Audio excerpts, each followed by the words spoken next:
Live.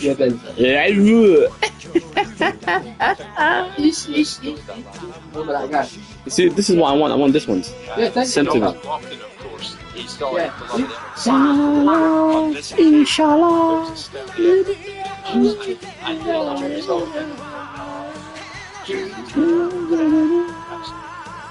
Bad boy so much better.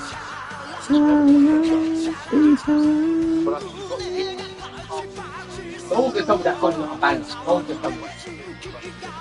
You need to know the top. You took all the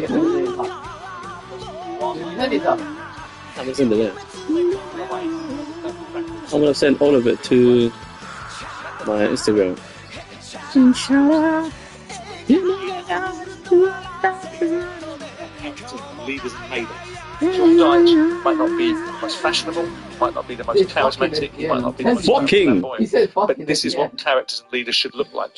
When the tough get going, when it gets tough, you need guys like that. Yeah, and 8 points taken hello, off. Hello, everyone. Stay up. Yeah, he's done his job. He's done a great job. He's kept it together. You know, he's gone through all of the challenges and win the games they won when it really counts. To beat Nottingham Forest and Liverpool back to back. I think everybody, put your hands Steve, up. Well played by you, Evertonian. Another great call in a sequence of many great calls. Hello, everybody. You guys can play the game with me and listen to Thursday football show, Top Sport with White and Jordan. All right. Stick by it, mate. Stick by it. Know what I mean? Boom, bow, bowsh.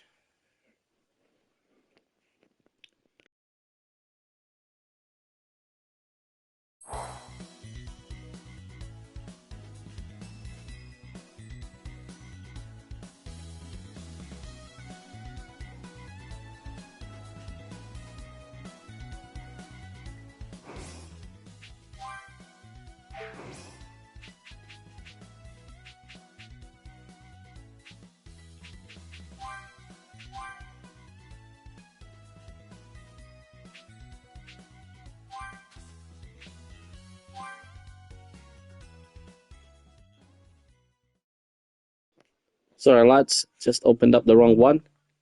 I'm gonna open up the other one. For a minute, I thought I was lost. How's everybody doing? It's 10:46 in the morning right now.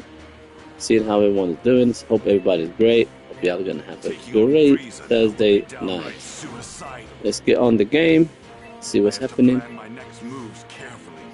Yeah. Let's do this. Inshallah. Get it.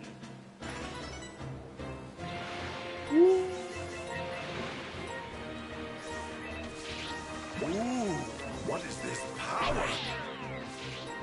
I'm low on energy. Let's give him some more power today. It's a sus guy. No. It's a sus guy. Let me see if I can be heard. Just double checking. Sus guy. Let me see. It's working. Yeah. Each other.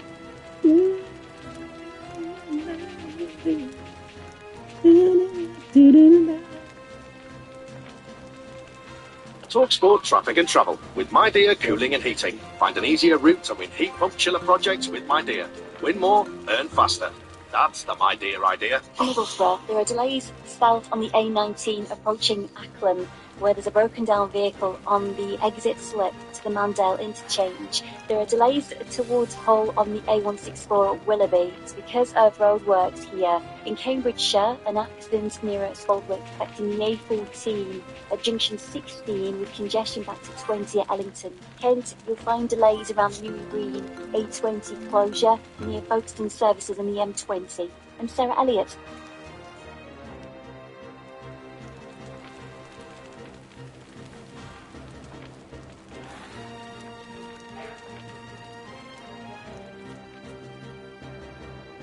Just gonna get him ready for the fight. Gonna get him the defense thing. Hold on, this. Okay. So just adding all the things I need for the big fight, because that guy is proper strong. Let's be real. So this Saturday, exclusive kick-by-kick commentary of Aston Villa versus Chelsea. Coverage 7:30. Kick-off 8 p.m. on Sports. Going to be speaking to the boxer Chris Billum-Smith later on this morning. There's a good lad, Simon. Lovely fella. Very good lad. And so too is a guy who's going to fight, Richard Ramport. It's going to be a Euro stamping ground. I don't think Chris is particularly in that mood, because I've already asked him. Hey there. It's been quite some time, Dodoria. I've waited for you to foolishly leave Frieza aside. Knocking you around should be easy enough without Frieza here. You think you're hot stuff, don't you? Do yourself a favor. Shut up and just hand over that scouter of yours. Do that and I'll let you live just this once. Is that so? You went completely radio silent during your attack on the Namekian village, which can obviously mean only one thing. You've lost every single one of your scouters, haven't you? How perfect! Now I can make my way over there unnoticed.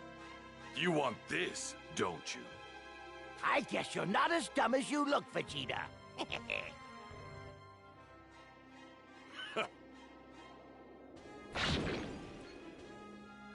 What are you doing? Why did you break it? You idiot! Don't you realize you're not going to be able to find the Namekians without it? I recently spent some time on a planet called Earth. Believe it or not, they don't require scouters in order to sense power. There was another Saiyan there as well, and he also knew how to use that technique. Which means an elite like myself should easily master it. That's it then, isn't it? Those little runts I was after, they were Earthlings. What are you doing, teaming up with those punks? What? Earthlings? What the hell are you talking about? There's no way Earthlings could be out here. Enough of this nonsense. Stop wasting time and come at me already. I see what's going on here. You've come to realize just how much stronger I've gotten, and now you're too afraid to fight me. You saw my power level on your scouter before, didn't you? That number wasn't accurate. My scouter was busted. What are you so afraid of? Go on, try and attack me! Who do you think you are? You're not better than me!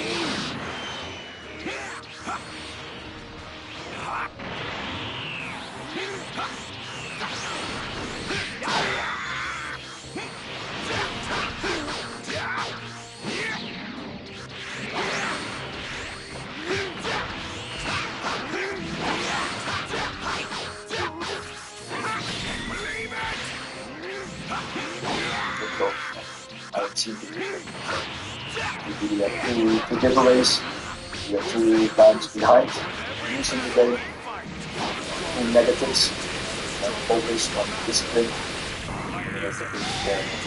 control, to show yourself, not this, but losing the game, and then you turn especially not against contact. That's not possible, man. That's bullshit, man. What is the ball? No, hold on. Hold the ball. I did. Hold the ball while he's doing some crazy attacks. The other side. Why not the done? I never know. I mean, I think Eric's maybe watching a different game. I mean, again, the Times this morning, the headline, Fernandez to the rescue again for Ten Hag after scare. Yeah, I'm not sure what Eric's watching. But he's watching a game that he's won, right? And we are now, because we don't have general perception amongst them. Assume that's not a whatever he says, right? Yeah. Is that you're playing against a rather poor side. Stupid game. So wherever you want to capitalize the opponent's the power thing, you go over about the power. Expect some of these standards, Sheffield United are rubbish by comparison. Because I don't think Sheffield United are a big club and are valued for more than respect. They've got 16 points in 34 games for a reason.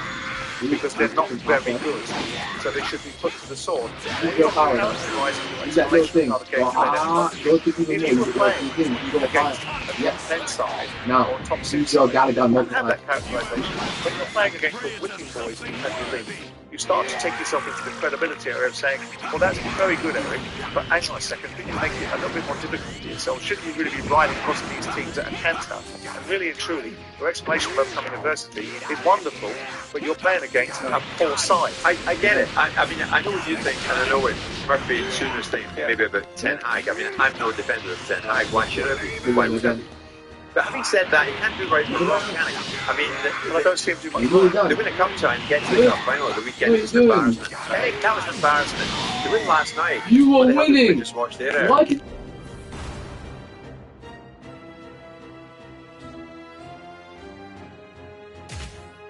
Sometimes they do want a Man City win, right? And I'm not criticising Man City or any of the big sides. Man United lose, media are more interested in Man United's loss than they are one of the other big sides winning sometimes. There's a bigger story in there, right? But he doesn't do much right. A lot of the time, he talks babbling, inconsequential dribble about incidental instances that make no sense to the bigger picture of what Manchester United should be. He has players that really aren't important functions that most people suggest they should be doing. He's got wingers that don't track back because clearly they think they've got a choice. He's got a captain that's often, using a semaphore to wave down flames every time he doesn't get something going his own way. And he's got a side that's sitting on the ring that aren't particularly compelling. Yes, they've beaten Coventry in an FA Cup semi-final. Chapeau, so you bloody should. And I'm sorry I can't start a conversation with the Man United manager by saying you've got to a cup semi-final, or to a cup final by beating Coventry, as if I should be saying well done to you. That shouldn't be what Man United achieve as a matter of course. So it's a higher set of standards that he has to live with, and that's the price of the ticket of being a Man United manager. Let's hear from a United fan. I mean, we're not asking for the calls, but the calls are coming in from United fans, and that's fine by us. As said at the top, we welcome them. 03717223344. Des, big United fan, where are you with your man Ten Hag? Good morning. Good morning, Jim, and good morning, Simon, as well. A lot of respect for the show, and a lot of respect for Simon as well, because pretty much 99.9% of the time he's down on the money. So fair play to the show and also to Simon as well. I'm a massive Manchester United fan. I'm 40 years of age, so I just want to understand. I was raised. One of my earliest memories was Eric Cantona scoring a last-minute winner against Liverpool in the FA Cup final, 1996. I think I was just 12 years of age. I remember games before that, but that was one of my most historic memories.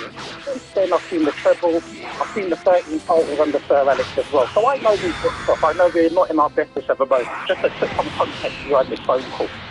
However, what I think is happening now is that I do believe there's a bit of a I want to put it almost double standards to a certain extent, and I'll tell you the reason why I say this.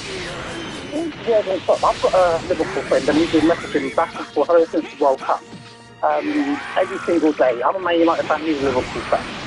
And, in 2006, there seems to be this sort of, he's a great manager, this, that, and the other, and but no one seems to really call out the players. No one really seems to call out the players when the players are not performing. When they're not really at the races, I don't want to get onto Eric Ten Hag's back. The other side is, when you actually look at this manager, Ten Hag, he done very well at Ajax. He had a philosophy and a principle of playing football at Ajax. He comes over to England with a set of players who, in my eyes, regardless of how much money they spend, that means, that means they should guarantee success. Chelsea should be the example of why that is not always the case. It's about the home of your people! It's about planet Vegeta! What? What is it? Spit it out! You've probably heard all this before. How planet Vegeta was destroyed by some huge meteor, right? But that's not the truth. What happened is a bunch of crazy strong Saiyans like yourself started cropping up all over the place. And the more powerful they got, the more they didn't see the point in following orders from anybody. Lord Frieza lost trust in you guys, and because of that, he felt he needed to lay down the law. And oh, did he! Lord Frieza ended up not just destroying planet Vegeta, but every single Saiyan himself. But you know, Vegeta, you should be grateful. Lord Frieza saw a lot of potential in you, too much to waste, so he made sure to destroy the planet when you weren't there.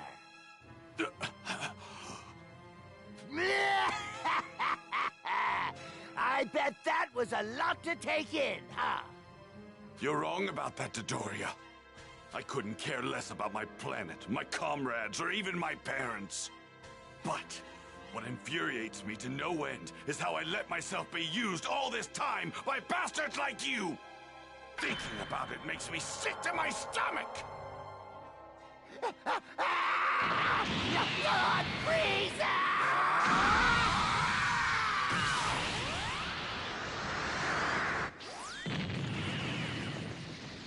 Frieza's terrified of the limitless potential of a Saiyan's power. If what I heard on the Scouter is to be believed, then all 7 Dragon Balls are needed in order to make a wish come true. First, I'll get my hands on the 2 remaining Dragon Balls. No, 1 should be more than sufficient. If I can hide even just one of them, Frieza and his lackeys won't be able to make their wish a reality.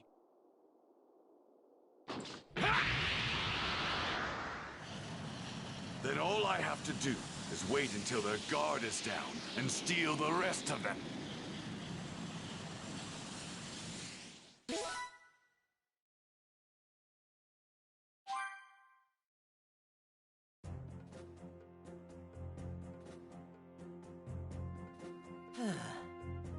We're finally back. Well, you guys certainly took your time, didn't you? Took your time. Huh? Who's the pocket-sized Piccolo? Oh, he's Namekian, isn't he? What's your name, little guy? Yes, my name is Dende. Huh. It looks like you guys have been through a lot. Oh yeah, that's right! I've got great news from my dad! Really? That's great! Goku's on his way here as we speak. He should arrive in about 6 days. And I hear he's toughening himself up. My dad's coming? Hooray! Yahoo!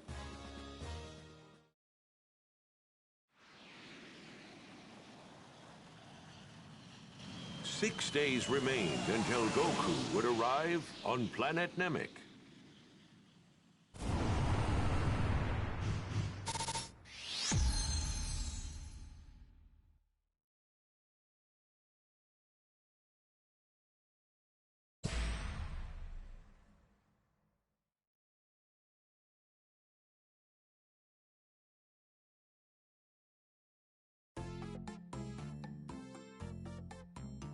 Goku! Can you hear me, Goku? Wait. Huh? Where are you? Are you in space? Oh, that's right! You're heading to Namek. Good luck finding the Dragon Balls! Wait a minute. You mean you don't know what's going on? There's some crazy stuff going down on Namek. Crazy stuff? Well, we can talk about that later. I've actually got some guests here with me. In fact, it's 4 people you know quite well. Wait, you don't mean... They've asked me to train them even harder than I trained you. Hey, Goku, you hear me? We met up with Kami in the other world, and he told us all about this place. You said there's 4 of them there, right? So that's Yamcha, Tien... Wait, is Piccolo there too? I'm not about to let you be the only one that gets stronger in all of this. Chaozu's here with us too. Kami pulled some strings and let us have our bodies back so we can train here. Pretty cool of him, huh? That's awesome! Glad to hear it! I'm doing a bit of training myself on the way to Namek. I had my spaceship customized to simulate 100 times gravity for some extra intense training. But if I don't get stronger in the next 5 days, I'm gonna be in some pretty big trouble. You mentioned that before. What exactly is going to happen?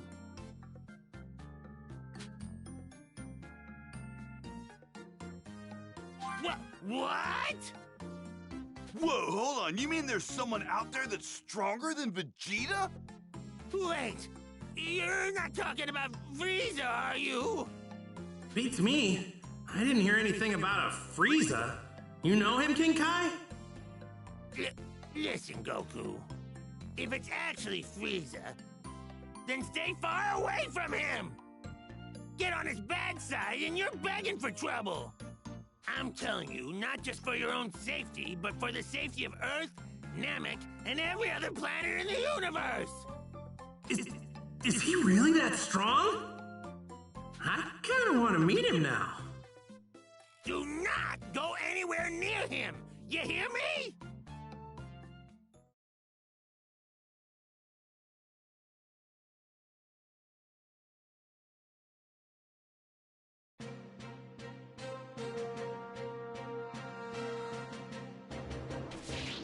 I'm looking for some sort of elder.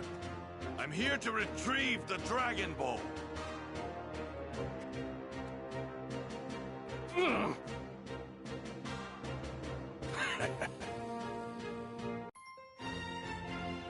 Battle for the Dragon Balls.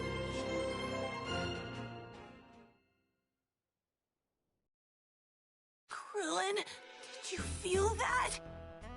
Yeah. A bunch of energy just started disappearing. Really? More Namekians are being killed!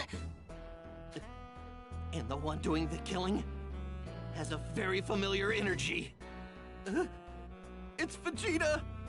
Now it's not just Frieza we gotta worry about wishing for immortality, but Vegeta too! If we can find one of the Dragon Balls and hide it, neither of them will be able to make their wish. But they'll just continue killing Namekians until they find all the Dragon Balls! No! Who are you people? Where did you come from? And how do you know about the Dragon Balls? Please, if you can, save my people! Yeah, about that. Well, if you already know, I think I understand what's going on now. Come on, follow me. I'll take you to see Grand Elder Guru. Huh? Grand Elder Guru? Why are we headed there? Those monsters that attacked our villages already have 4 Dragon Balls. Not only that, didn't you say that there are more people being killed over there? Yeah, I think I know who did it. Vegeta. Their energy, it's all gone.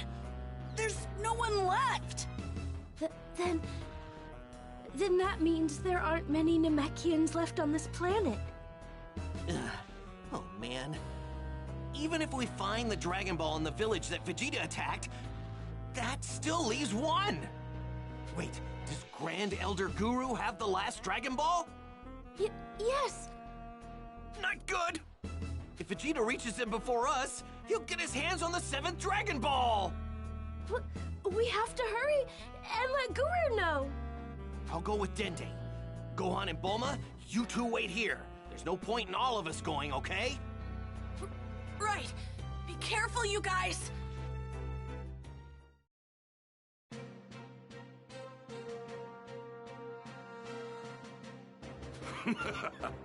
So this must be a Dragon Ball.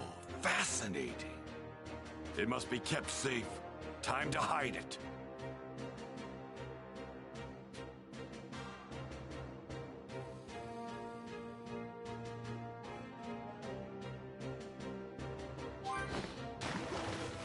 No one could possibly find it as long as it remains at the bottom of this lake. If it's true that Frieza and his worms have 5, that means just 1 is left out there. His power. It would appear that he's finally off that leash of his. He'll be joining Dodoria soon enough. In hell.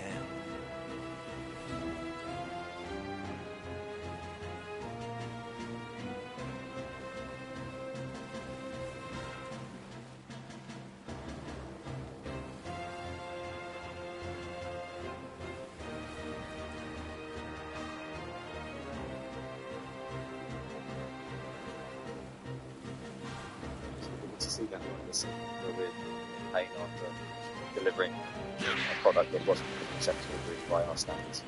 And the lads have been so good in terms of giving everything, but that quality was, I think, in there today, but the quality of our performance.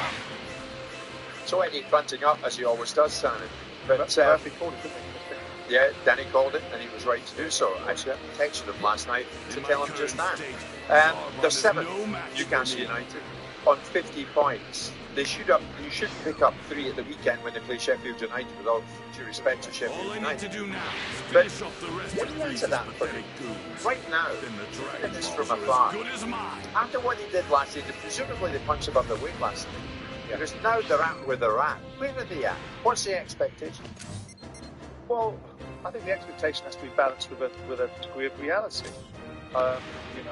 It's undeniable that they got this remarkable bounce off the back of Eddie Howe coming in, picking up in January. They lost to an FA Cup to Cambridge or somebody at home, and they moved them through the gears, bought some decent players, got themselves into situations where they survived relegation and took that momentum and all that good feeling into the following season, bought some decent players. Trippier with a brilliant acquisition, especially from my observations about why he came in the first place. True. Other players came in and really upped the ante, and they had a great season. This season was always going to be a challenge because they're a European competition. It was always going to put them in a difficult position in terms of squad utilisation and quality of players. And I think that if they finished 7th or 8th, it'll be comparable to the second season that Man City had when they got Sheikh Mansour's money. So I'm not entirely sure that people should be losing their minds over the fact that Newcastle haven't landed back in the top 4. I never thought they were going to. I thought it was silly and ridiculous and piercing to suggest that Newcastle were going to win the league. Stuart suggested that at the beginning of the season. Right. You picked them to be in the top 4, top 6 again, didn't you? I did, yeah. And I thought it would be a difficult ask for them to achieve so, and so it's proven to be. I think if Newcastle finished 7th or 8th in this league, or even 6th, I think they've had a pretty good season. And I think there's still the building blocks in there to give them another spin of the wheel and to see if they can get themselves back into Europe. The brand of football that they play, they've been disadvantaged by some purchases like Tonali, which is on people like Dan Ashworth, that have not necessarily played out because of other things off the field. Callum Wilson's been injured. Every club's had these challenges, so let's not get into what they haven't been able to have, right? I think that Newcastle still are. I changed it to X. Still much more right about Newcastle than there is wrong. But they're at a fork in the road, right? I don't think they're at a fork in the road. I think that they have stabilised themselves. Make sure you level up this his power as well. And now we'll see if there's they nothing can else kick to on level in the up. third season. No, go ahead. If they can't kick on I did. in the third and a half season that anymore, then I think that there'll be a pass for the place. I want to talk to you in a moment about Dan Ashworth. Manchester United want him, they'll get him. Newcastle haven't quite released him from somewhere in his garden at the moment. Sean's a big Newcastle fan. Sean, good morning. What's your take on it? Good morning, lads. Pleasure to be on the show as always. Thanks, Sean. You're welcome. Where are you at with it? Are you at a fork in the road? To be honest, I've been on and off years that the players were playing for Eddie Howe a while ago, and I'm fighting the bullet to be fair, and I was totally wrong. The half playing for him, but obviously results aren't going our way. We've had a tough season with a lot of injuries. We could go I think obviously anything in the top 7 is a good season for this season. Obviously, first season of the Champions League in 20 years. No one knew what to expect from it, to be fair. And the quality of the squad beyond the first team isn't the greatest, but it can only get better. No, that sounds optimistic. Sean, thanks so much for that, and it's a good call. Kevin, another Newcastle fan, do you share Sean's view that, yeah, 6 or 7 is about right, and we crack on with Eddie? Are you of that view, Kevin? Not this way, huh? Yeah, 100%. Good morning, guys. There's nothing over there. It's not that. What concerned me about last night's performance against Crystal Palace is that there didn't seem to be the motivation and desire like we had against Spurs, and that worries me. Those guys just come out there full of confidence and got the results, we didn't, and that happened a couple of times. Every time we have a break, we come back very cold, and we get beat by teams that can always beat. Okay, but by and large, though, Kevin, if you end up 6 or 7, as Simon says, yeah, we'll take it and we'll move on. Yeah, and I think there'll be new players coming in, and I think we will punch away next season. Yes, definitely. Kevin, good call. Thank you for that. I mean, they buy into Eddie, don't they? Well, because they've got little reason not to. Sure. I mean, you can get. I don't think they should be forever eternally. We wouldn't have to split up and find the villagers if we just had our scouters. Well, look at that! If it isn't Zarbon! You know, I ran into your friend Dodoria earlier. He's super dead, and soon you will be. What? You beat Dodoria? So that's why he never came back. I can't believe this. I hear you lost all your precious scouters and had to split up to look for Namekian villages. Which can only mean Frieza's holding on to the Dragon Balls you've obtained so far. Damn you. Frieza will not get his dirty hands on all of them. I'll make sure of it. I've already found one myself, and the others are as good as mine. What? As long as I can attain immortality, Frieza's as good as dead. Immortality won't be enough to fetch Lord Frieza. I'll find out afforded me some of the greatest power. You still don't get it, do you? Lord Frieza's power is beyond anything you could ever imagine. You can't believe it!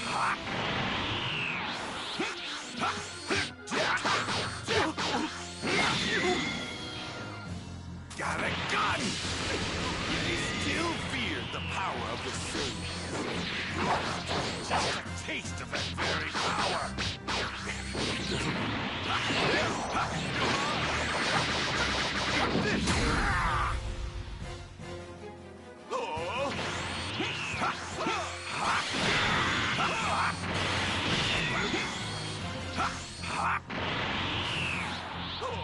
Got a gun!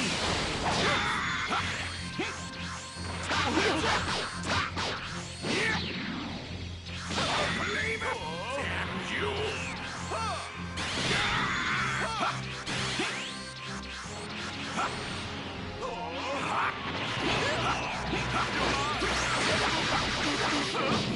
Believe it!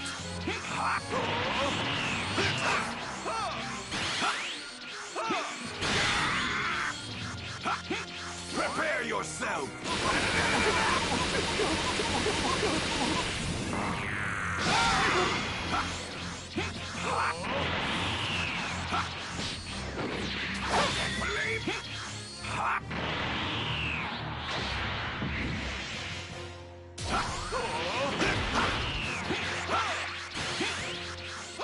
Prepare yourself! Got a gun! Lost the will to fight! I don't believe this!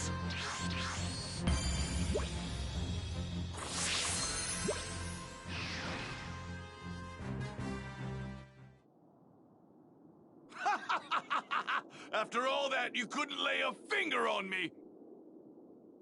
You've improved. I'll give you that much at least. But you don't seem to realize the mistake you've just made. You have awakened my true power. You've got quite a sense of humor. Go on, show me your power. You are going to regret this, Vegeta. Prepare to be amazed by my glorious transformation.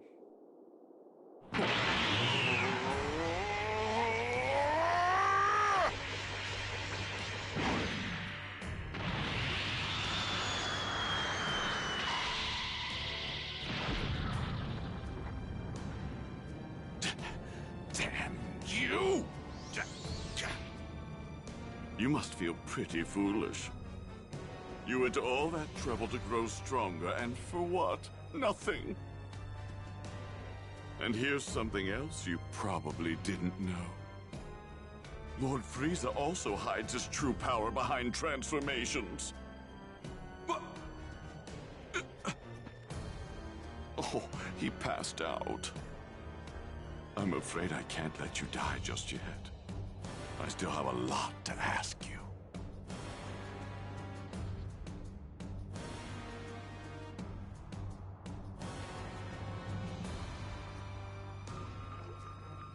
I can't believe I'm actually providing aid to a traitor like you.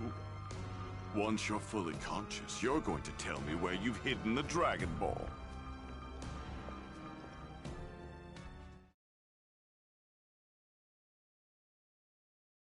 There it is! That's Guru's house! That's it? Hey, Nail! You're okay! I'm glad to see you're safe, Dende. Grand Elder Guru is aware of your situation. You two may enter. Grand Elder Guru will see you now. He's huge! Young Earthling, I understand I have you to thank for saving my little Dende here. My gratitude. Well, I really didn't do much. It pains me that most of my children on this planet have fallen victim to such vile invaders. I had no idea the Dragon Balls, the very symbols of Namekian wisdom and power, could cause such strife. Forgive me for cutting straight to the chase, but do you think I could borrow the one that you got right there? Look, I won't let the bad guys get their hands on it. I promise! I'd like him to have it as well. If the Earthlings get the Dragon Balls, they can wish for theirs to return to Earth. What? There are Dragon Balls on Earth as well? Is, or was, there a Namekian there? Yeah. Oh, yeah. I remember hearing about one coming to Earth in order to flee some sort of crisis here on Namek. It must have been Kata's child. Truthfully, I'm surprised the child was able to survive the journey. If memory serves me, he was a gifted member of the Dragon Clan, the creators of the Dragon Balls. But how is it he met his end? Did he die of natural causes, or was he killed? He was killed. By someone here on Namek, a Saiyan named Vegeta. Young Earthling, please step forward. I would like to look into your past. Huh? My past?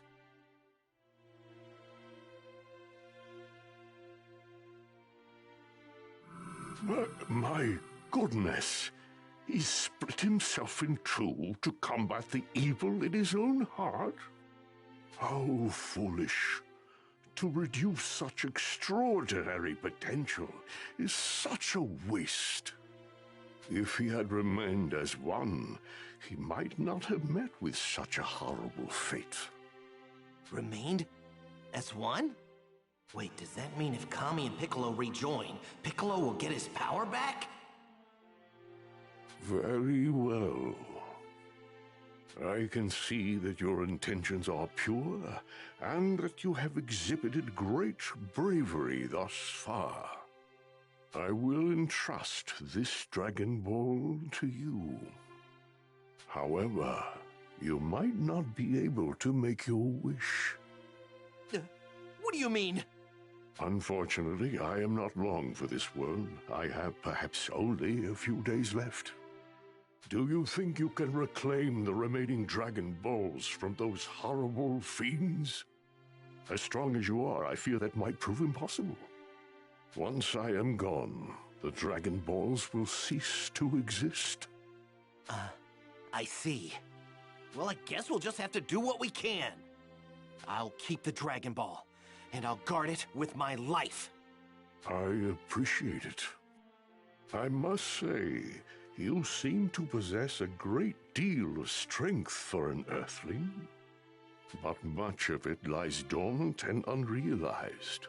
How unfortunate. Allow me to release the power resting deep inside you. What are you talking about? There's no way I'm hiding any more power. I mean, I'm already pushing myself to the limit. Where did all this power come from? Yeah! I've never felt this kind of power before! This is incredible! Wait. Would it be okay if I brought a friend of mine here to see you? I bet he's got more untapped power than me hidden inside of him. Yes, please bring him here. We could use another ally in the fight for justice. Okay, I'll be right back with him. Now, wait here, Dende.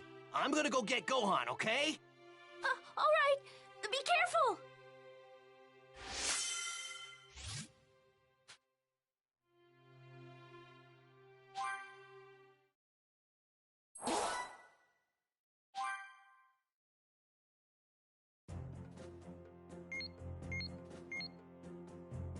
Hey, Gohan! According to the radar, the Dragon Ball over there is on the move. It's heading straight for us. Do you think it's Krillin on his way back? I bet it is! But, what about this one? These 5 here are probably the ones that Frieza guy has. And hey, here's this one all by its lonesome. Wait, that's the village we heard Vegeta was attacking, right? But Vegeta isn't there. I don't sense his energy anywhere near it. Oh, I think I get it. He attacked the village, but he didn't find the Dragon Ball. Let me borrow the radar, Bulma. I'm going to go find that Dragon Ball.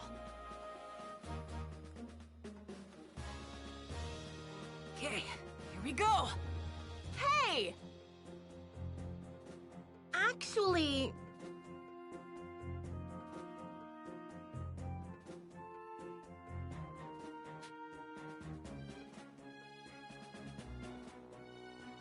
Thank you so much!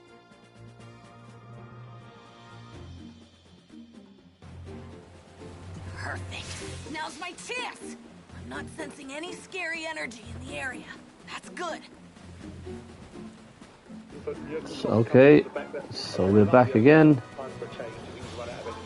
Do you know what, Alex? That's actually quite standard to me. Could you imagine if you were Slot coming in and just got the quadruple? Yeah, absolutely. I think someone could maybe makes it easier than Simon Lee to I feel like I'm losing power. It's a big call to make, though. Not just I might for the be management, but hungry. for the new team. Michael Edwards and Richard Chew, they've got Virgil van Dijk's contract situation to sort out. What do they do with Mo Salah? Because you look at Mo Salah's form since he came back from the offer from Saudi Arabia, as we anticipate they will. That might just be a temptation to cash in and use that money to give the new management funds to rebuild the team. You've been seeing that for a few years. That hairstyle is mad. Always wondered, why the hell do they have that hairstyle? There's no doubt that Not giving a mad haircut. this race is run. I think there's so much behind this. Really Saudi strong. Arabia being a Muslim grandson, Muslim country, the economics of all of that, and the value of it. I think he didn't go last year, and I think he will go this year. Yeah. And I think it's time for them to close that chapter. I think Salah, me, in the last 4 or 5 weeks, has been a shadow of himself. You can give reasons behind it, about injuries and stuff. I'm not sure that's the only reason. You're pretty convinced too, Sam, that David Moyes and West Ham will go in different directions. Pathetic! in the coming weeks? I think Alex and myself are aligned along those thinking. Maybe not unequivocal in our thinking, but it looks to me like a combination of we'll agree to disagree, or we'll agree to agree that actually we don't fancy one another anymore. Right. And David doesn't fancy West Ham because just listen to a background noise of a bunch of Luddites screaming about how poorly their team plays because they would prefer to be at the bottom of the table playing beautiful football. So Alex, we have an image in our minds then of Bruce Sullivan sitting in a room at the moment with Julian Lopetegui. Well, certainly the talks taking place not directly conversation via intermediary. I know an agent. There's a marriage made in heaven. There's an agent. Well, I've got to say, it's a good job that Gary has done a what's good enough to speak, but I mentioned to you a few days ago, not ever left England. That's a pretty clear indication he wanted to get back into a Premier League job race. I haven't got it. He's a contender. If they talk with an agent, he's definitely taking place. With David Sullivan's style, he's not entirely convinced what direction he wants to go into. Yeah, you've got Tim Tyson as well. It absolutely does. It absolutely does. I remember Trevor Francis telling me absolutely unequivocally that David Sullivan bought players from the Rothmans Guide of Footballers. There's a generation of listeners who won't know what the Rothmans is, by the way. How's he spelling Lopetegui? Simon. Go on, Alex. I'm telling you. But yeah, Lopetegui, I think we have to say, is a contender. There's been talk of Sebastian Hoeneß as well over in Germany, just taking Stuttgart into the Champions League. Thomas Tuchel, I've mentioned to you a couple of times as someone Steiten thinks maybe he could attract. So what you have to say about West Ham with this appointment, and we are assuming David Moyes leaves, I agree with Simon on that, they are showing ambition. There's some top coaches there, particularly if they could bring in someone like Thomas Tuchel. As a Manchester United fan, I'd take Tuchel at Old Trafford, by the way. Okay. Alex, he's a real unifier. He brings everybody together. One thing we do know is FFP has done a great deal to shut down much of the player movement in the game. Managerial movement's alive and well, and it's going to boom, presumably, in between the end of the season and the start of the Euros. Absolutely. Not just in England, but across Europe. Obviously, we know that Xavi is staying now at Barcelona. I wonder if that's a job that Jurgen Klopp might fancy in the years' time. Keep an eye on that situation. You've got Bayern Munich. Look, they're going to hire Wreck-It Ralph Rangnick, which is an amazing rise from him. And then, you've got West Ham, who I think will certainly make a change. There's talk that Vincent Kompany could leave Burnley once their relegation is confirmed, so maybe he comes into West Ham's thinking as well. You've got the Ten Hag situation. Pochettino, I think, is very much up in the air whether he decides and they decide that they want the second season because that marriage has not gone well. So I think it's going to be a fascinating few weeks. You're going to be with us in Germany. You've done your photo shoot for TalkSport, incidentally. I have. You have? All right. Just done it now, hence the makeup. Oh, I see. You're looking very attractive. I'm heading down to wherever I have to head down to do that today at 1 o'clock. As for this man, you'll be too busy, I take it. You've got a business appointment. But I've sent you some shots of me in Speedo, so that should cover the job. Alex Crook with us live on TalkSport. It's 11:30. Huh?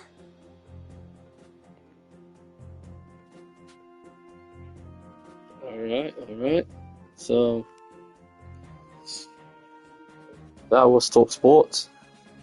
Jordan White or Simon White, whatever the hell their names are. So. Okay.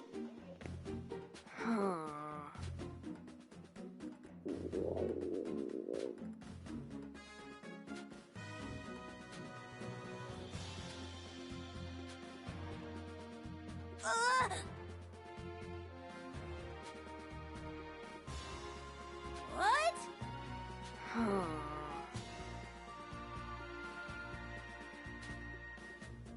Huh?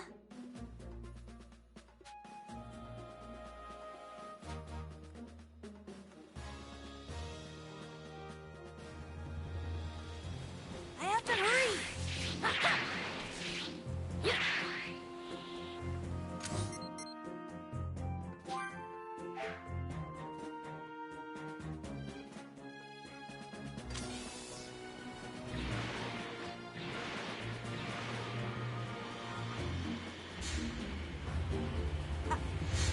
I think I can handle this.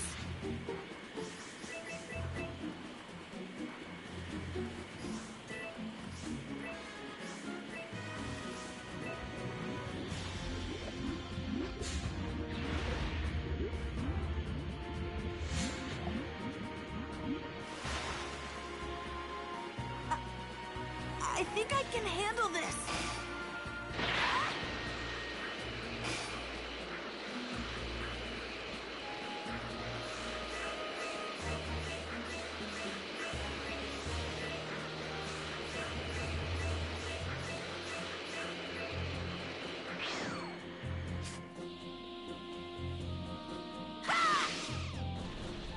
I might be hungry.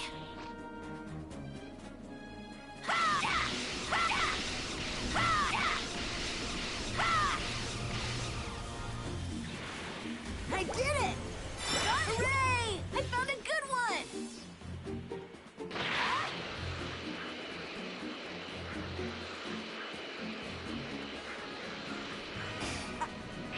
I think I can handle this. Here I go!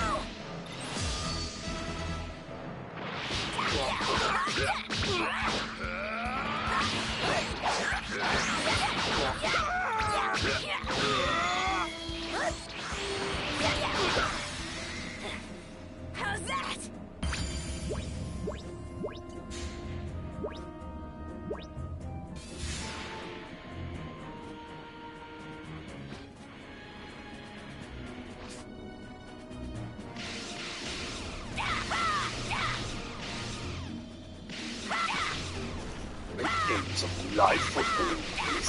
We are back again. Your fort. Here are 11:30 headlines. John Darcy. Labour says it will repair relations with the rail unions if it wins the next election, outlining their plans to renationalise the railways. Shadow Transport Secretary Louise Haig said they'll treat the workforce as an asset rather than a liability. We will reset industrial relations on the railways, which have hit a new low under this government, who have continuously and deliberately provoked these disputes. Where there are disagreements, we will get around the table and we will work them out. This comes a matter of days after the train drivers' union ASLEF announced their strikes at the beginning of May. A fourth person's been arrested over the deaths of 5 people, including a 7-year-old in the Channel on Tuesday morning. They were in a dinghy carrying more than 100 migrants which got into trouble off the French coast. The 18-year-old from Sudan was detained in Kent on suspicion of immigration offences. The Scottish Green Party accused the SNP of political cowardice after it cancelled their power-sharing coalition. This comes a matter of days after the government in Scotland rolled back on a key environmental pledge. And Sainsbury's deliveries have been hit by a tech issue for the second time in a month. Customers have taken to social media to complain that deliveries have been delayed or cancelled. Sainsbury's has apologised and said the issue has now been resolved. Sport with Bostik. If you need a professional grade sealant with high mold resistance, easy tooling and minimal shrinkage, choose Bostik Pro Sealants. Virgil van Dijk's called into question the desire of his Liverpool teammates after last night's Merseyside derby defeat, and TalkSport's been told if the Crucible doesn't expand soon, it will lose the World Snooker Championship. Steve will have all those details at midday. Turbocharge your Saturday with Skate Dares. It's the ultimate heavy-hitting Premier League experience. Featuring 3 massive Premier League games. West Ham versus Liverpool kick-off 12:30 on TalkSport. Sheffield United versus Newcastle kick-off 3 p.m. on TalkSport 2. Aston Villa versus Chelsea kick-off 8 p.m. on TalkSport. Brilliant finish! This Saturday on TalkSport and TalkSport 2. It's showtime on TalkSport with BetMGM. Get ready for the golden era in sports betting. Visit betmgm.co.uk or download the app. 18 plus, begambleaware.org. Yep, it's that time. Matt Gibson from BetMGM is joining us to look at some of the sporting events, of course, and discuss the latest odds around and about them. Matt, good morning to you, mate. It was another massive night in the Premier League, wasn't it? Yeah, morning, gents. Then there were 2 in the title race. Right. Although not mathematically certain, I'm sure Liverpool fans will be counting themselves out of top spot. So it's looking like City or Arsenal are going to take it. A shame for Jurgen Klopp, as you'd like to see them really accelerate towards the line towards the end of the season. Everton as well, massive result at the bottom of the table in the best possible way. Again, not mathematically safe, but pretty much cementing Premier League status for next year. And I believe Sean Dyche is 2 out of 2 in the tracksuit, so expect to see him in the camp. Man United get past Sheffield. Sheffield sadly have a record that no one wants. They've conceded more goals than Derby County in 2008. Derby conceded 89 in the campaign. They're already on 92. And Bournemouth win away at Wolves. Simon, I'm sure you want to talk about Palace 2, Newcastle 0. A lot of the chat beforehand was about Newcastle's front three in Barnsley, sacking Gordon. Yeah. Your best front three, fully fit. I know Michael they didn't start last night, but him alongside Mateta and Eze, they've been really firing on top of Glasgow, haven't they? Well, last week's goal, beat West Ham by 5 and pretty decent hit. Not so absolutely. I don't know how much of it is Glasgow effect or how much of it is having players back that are not available to watch the previously. What it is another good end to the season. Palace had a great end to the season last year as well. So we'll see. The challenge he's got, isn't it, of course, is everyone's going to be looking with eyes at Elise and Eze, and that is a big challenge for Palace if they're going to lose them. If they lose every place. What would you do if the price is right, Simon? Those two. What would I do? Sell them. I think you're probably in a situation where David Elise signed a new contract last year. And Michael Elise, David's watching from distance. Thank you, Jim. I think he signed a new contract last year predominantly to protect Palace's value in the next set of negotiations. And Eze, I think you're not going to be able to hold him back. So it's a case of what would I do? I would want to wring every last single penny out of the potential purchases to get at the value for Palace out of a transaction, and then see what the manager wants to do with it. The thing is, if you sell them, Simon, would drop these individuals with the protest banners. Well, that's fine. If I sold them and trounced the money, they can do that. But if I sold them and then reinvested the money back in the team, and the manager was prepared to go with it, the balance is that what are you going to do? If someone like West Ham come knocking on my door for one of these players, they can sling their hook, but there won't be the leverage to get the player on. The player won't have that enormous head-turning moment. But if Man United come, or Liverpool come, or Arsenal come, the player forms a part of the problem. Because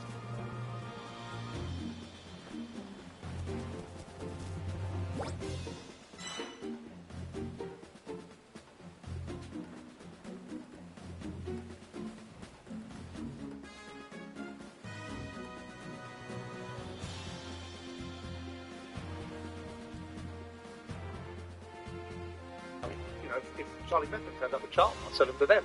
That's how bad it would get, right? But the point is that the reality is they're not going to. Yeah. And the player wouldn't be part of the problem. He wouldn't be part of... I think I can handle this. I'm gonna take you down.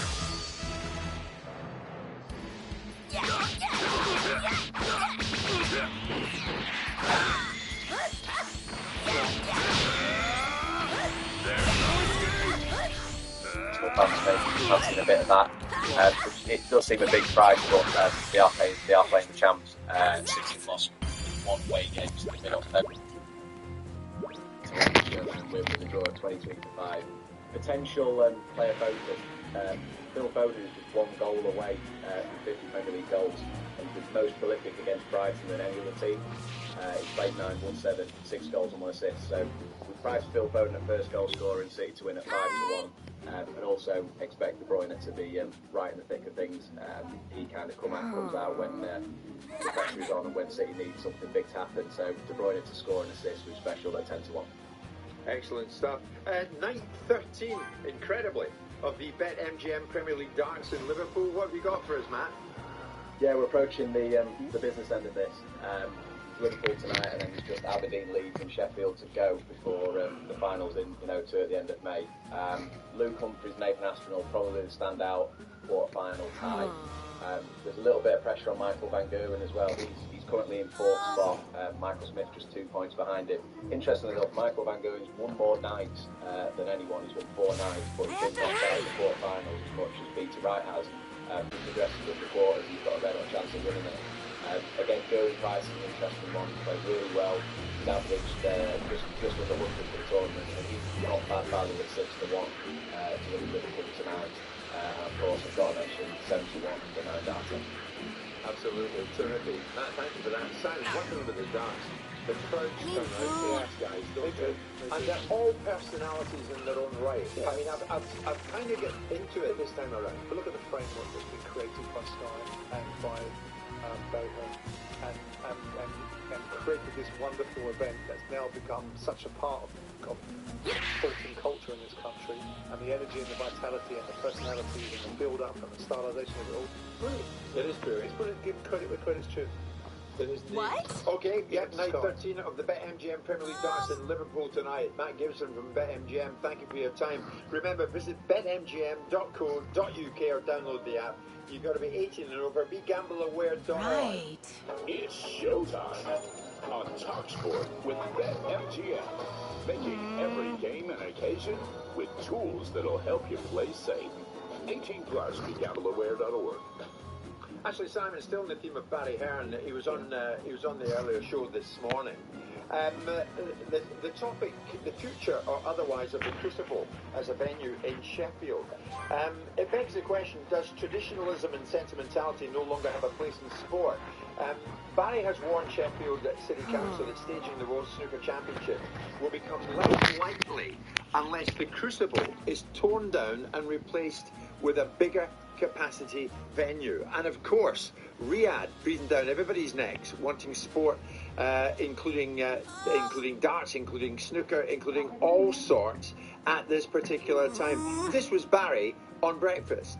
Well, there's no doubt we've got to move with the times. I mean, I love the Crucible, I love Sheffield. Forget it, but realistically, you look at the face of sport, money centres around everything, and we need to get, most important, more fans involved. I've had hundreds and hundreds of letters saying, why can't I get a ticket? I want the experience, of attending the World Championships. We just can't cope with the Crucible. It's too small. Just really are hoping that Sheffield City Council will stand up to the plate and say, there we are, let's do something that we can be proud of. Let's not let it move. Thank you. Which you can do easily, move around the world for money. Let's just double, treble the capacity. I understand what Barry's saying there, Simon. Even when a player like Hussein Vafai comes out and says the Crucible was smelly and compared practice room facilities to playing in a garage, I mean, the place is tired. It needs an upgrade, to say the least of it. Well, that may well be the case. But where the issue probably lies is not in the motivations of the Crucible to have a big auditorium. Barry's doing what Barry should do.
Probably get going.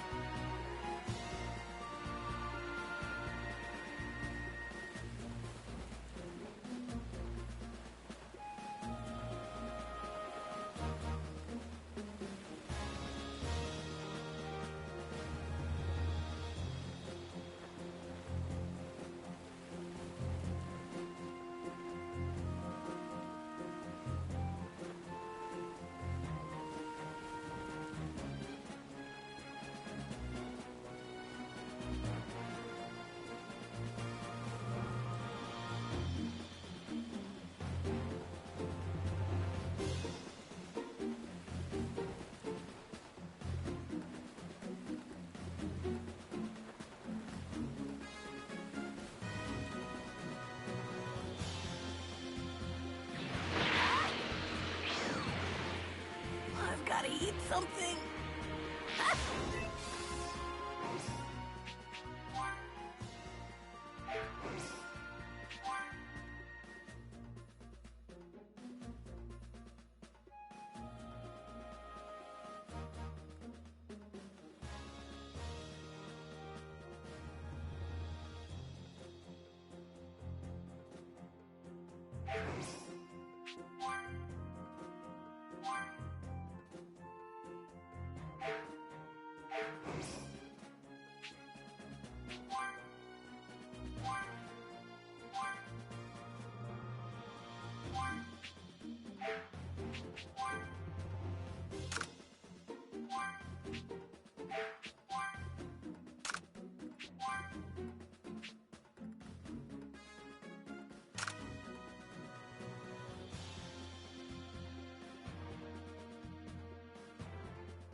I think I can handle this.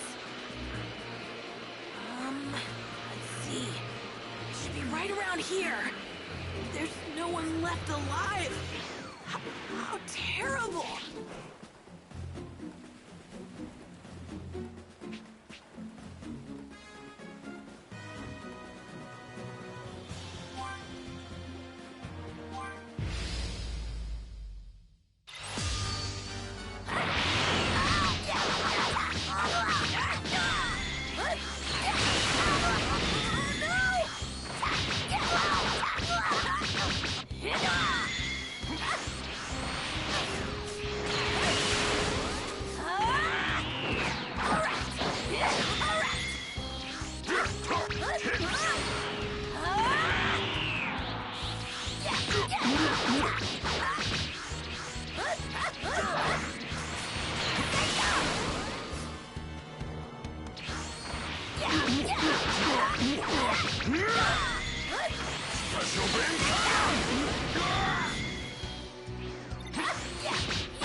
It can be causing delays, plus this will face trains. But briefly, because of a signal problem. That's the latest.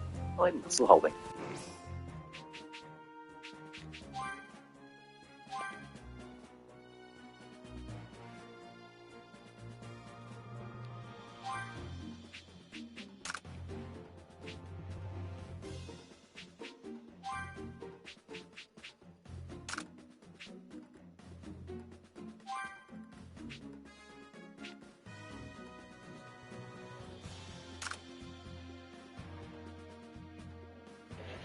Warning. Dangerous opinions ahead. Jim White versus Simon Jordan. Guests. Goals. Gotta hear it. Comment, conflict, and confrontation. Jim White and Simon Jordan. Disagree to disagree. Mid-mornings on Talk Sport. Simon Jordan's Football Business Roundup on Talk Sport with Tesco Mobile for Business. Join Tesco Mobile and get business phone bills for up to 40% less than the big mobile networks. Tesco Mobile, everything helps. For applicable terms and verification, see tescomobile.com/business. Yeah, we're going to have a look at one of the top business stories with Tesco Mobile for Business.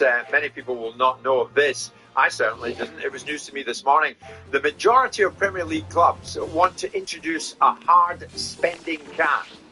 And as soon as Monday, they're going to vote on it. The cap, Simon, in Eurocross is called anchoring. Yeah. It would allow clubs to only spend 5 times the commercial and broadcast revenue of the lowest team in the division. Now, various questions come out of this, but it should be noted, it's believed Manchester United, for one, will strongly oppose it.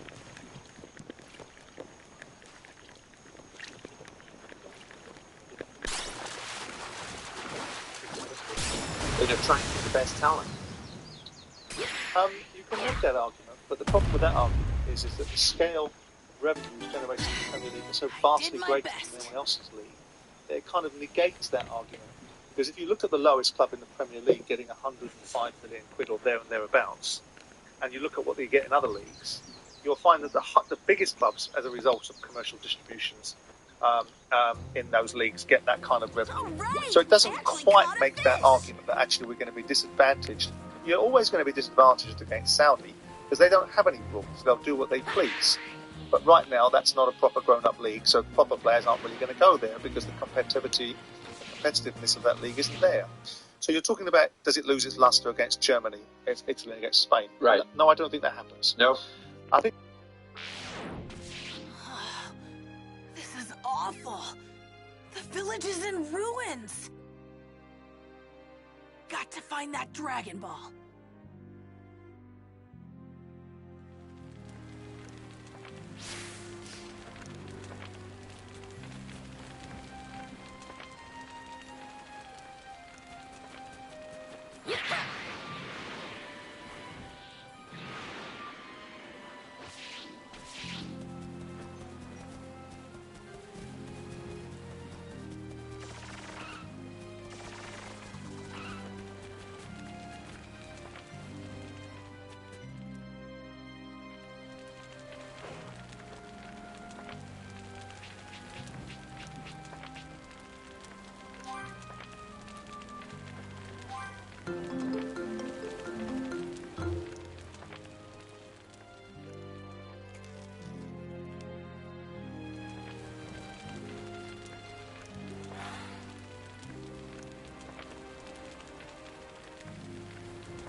But what they're trying to do is they're trying to find a way through all of the challenges they brought upon themselves. I mean, I wrote about this in the Mail this week about what is it they're doing. I think once upon a time, my view on FMP was, oh, it's great. It's going to control wages. It's going to control transfer spend. It's going to deflate agents' fees. No, it's not. It's protectionism. It's simply about closing the door and leaving the trapdoor, pulling the trapdoor up, and leaving those that are in position to stay in position. Yeah.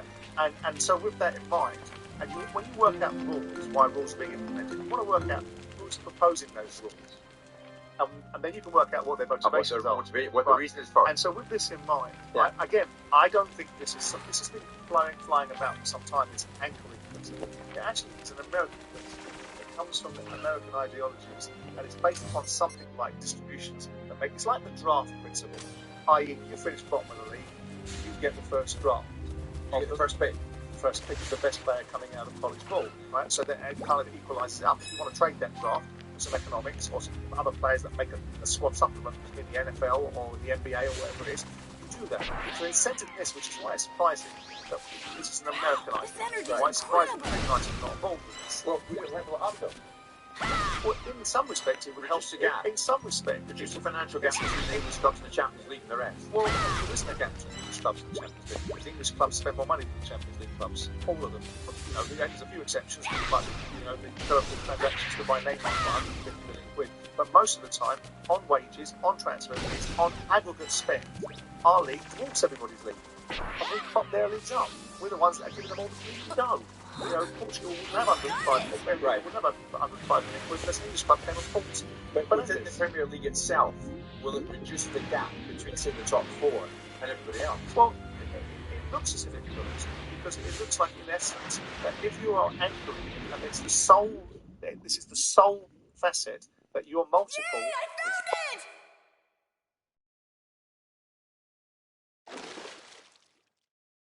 But what was it doing in a place like that? Maybe the villagers were in a rush to hide it.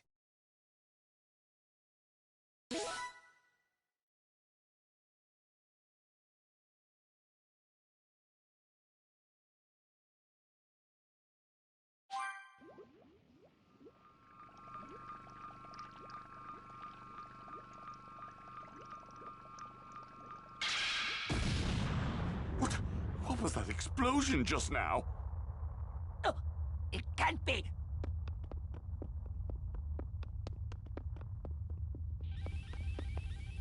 He's not in the recuperation tank? Damn that Vegeta! Where could he be? Find him, Zarbon! Find him now! Aha! The Dragon Balls! Looks like 5 of them are here. And I can't leave this place without all 5 of them. Looks like time isn't on my side either. Great, going to have to buy myself some time here. Ha!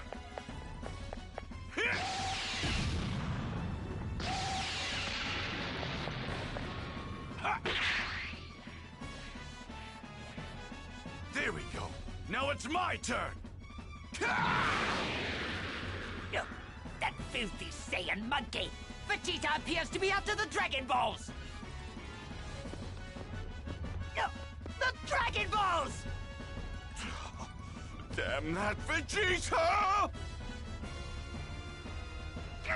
This is inexcusable! You will scour this entire planet and find that traitor! If after 1 hour's time you do not return to me with Vegeta, know that your death will be a slow and painful one! Oh, yes, sir.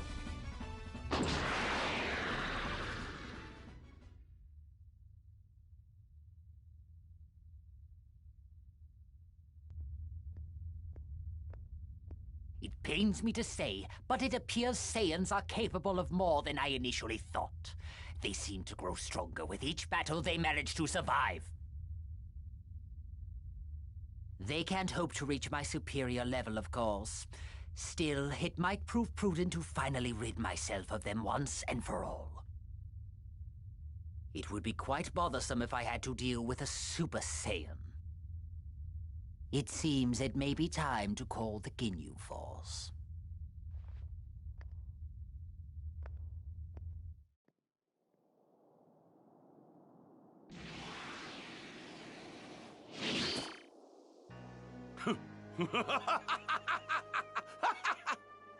Here they are.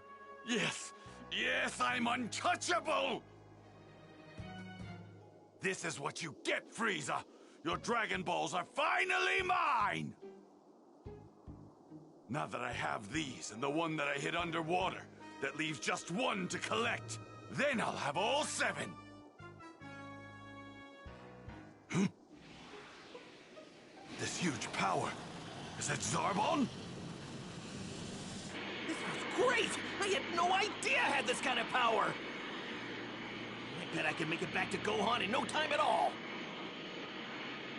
Oh man, I bet Gohan's gonna get way stronger than me when he meets Guru! The little runt from Earth? Why is he on Namek? Ha! And he's holding the very last Dragon Ball as well!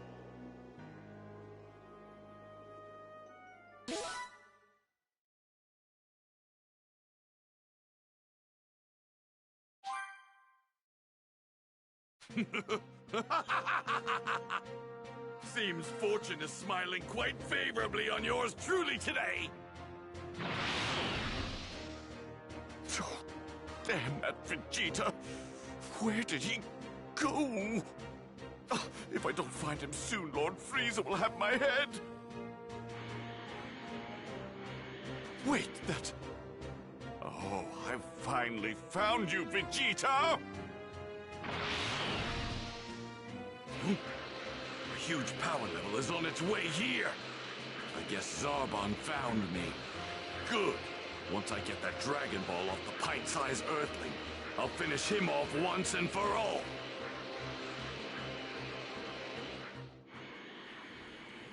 Zarbon's probably quite full of himself after the last encounter, which means his guard should be down. One thing at a time, though. First, I have to get my hands on that Dragon Ball.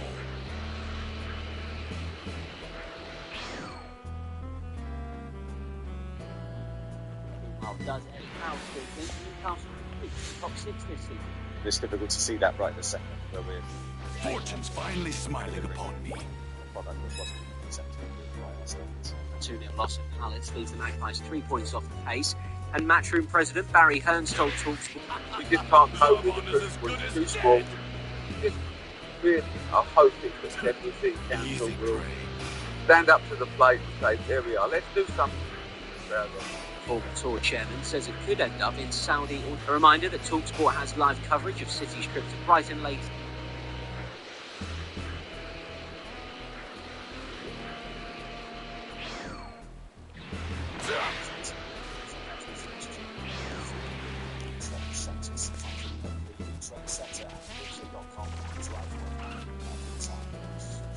Cloudy to many with scattered showers, mostly best of sunshine in the west.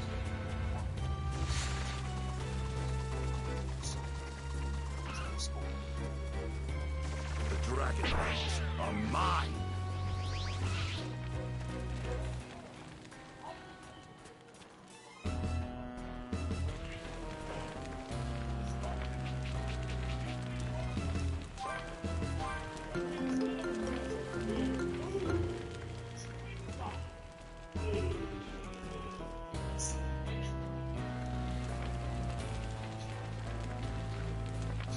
And he's still known as the old Spencer Univer. Has just walked into the studio this lunchtime to join Simon and myself, and that means we're going to talk boxing. Do you play that a lot at home, Spencer? Is it on a loop as you wander around the house with your opinion on hoovering? I don't need to. I listen to it when coming here on the school on Thursday. When Simon calls me, that comes up as well. Oh, is that your ringtone? Yeah. It's a marvellous walk on. Fantastic. It gets me going every time.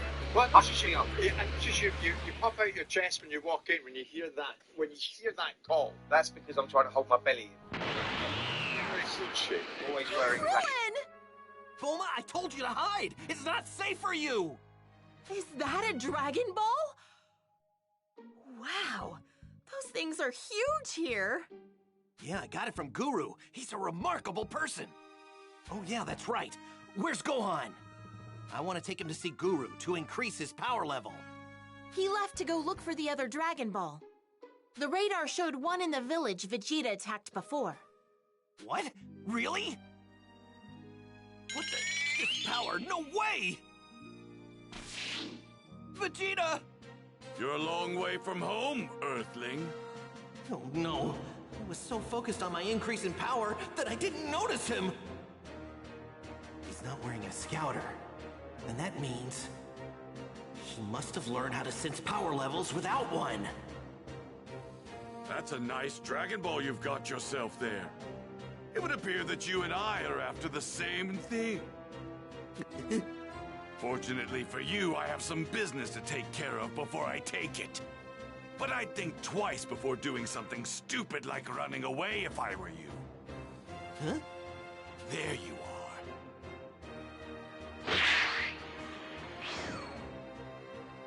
Well, well. You've got some nerve, Vegeta. Thanks to your foolish actions, Lord Frieza has lost faith in me. If you don't give me the location of the Dragon Balls this instant, I'll just have to beat it out of you.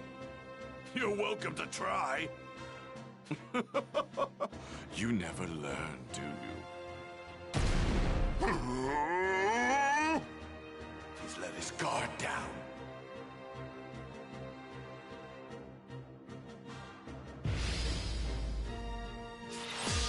There's nowhere to run, Vegeta!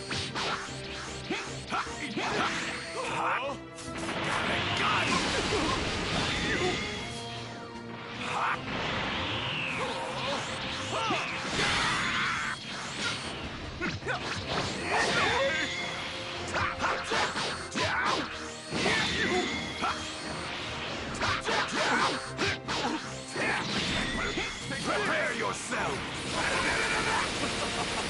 Look at you, you're already running out of steam! Oh, Zarbon, I sincerely hope you're ready for your trip to hell. Don't make me laugh! Don't be absurd! I have far more power than a savage like you! Believe it! No hope of beating me! Forgetting you're up against a Saiyan! Don't underestimate me! Believe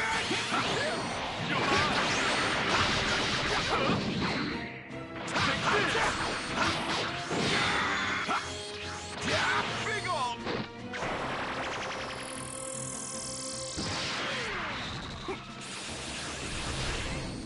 Come on!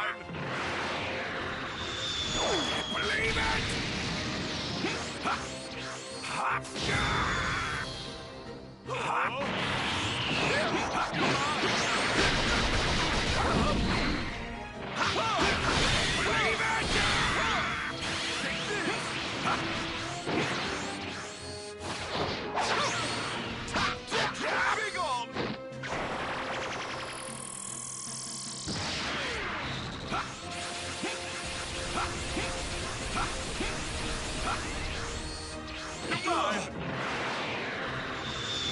Believe it!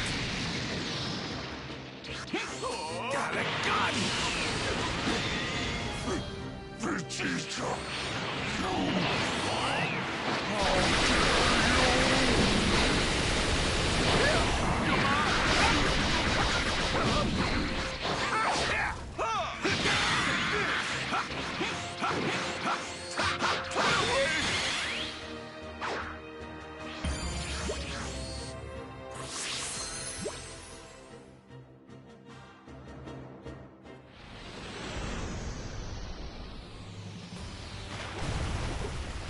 Remember when I clung to life by a thread? I bet you regret healing me now, don't you? Something to keep in mind. We Saiyans grow stronger every time we're brought to the brink of death. Oh yeah. That's right. Goku keeps getting stronger after each one of his fights. So, Baldy, what's it going to be? You forking over that ball, or am I taking it? Okay, if I give this to you, do you promise just to take it and leave? Fine, why not? There's no point in wasting my time with small fries like you once I have the Dragon Ball. Finally, I will be the one to rule over the universe, not that foolish Frieza. Immortality will be mine! We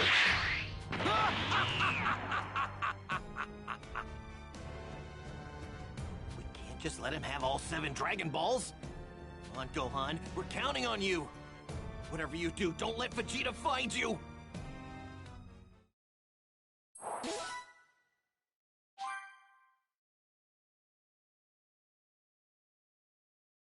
I hope Krillin and Bulma are okay. Better hurry.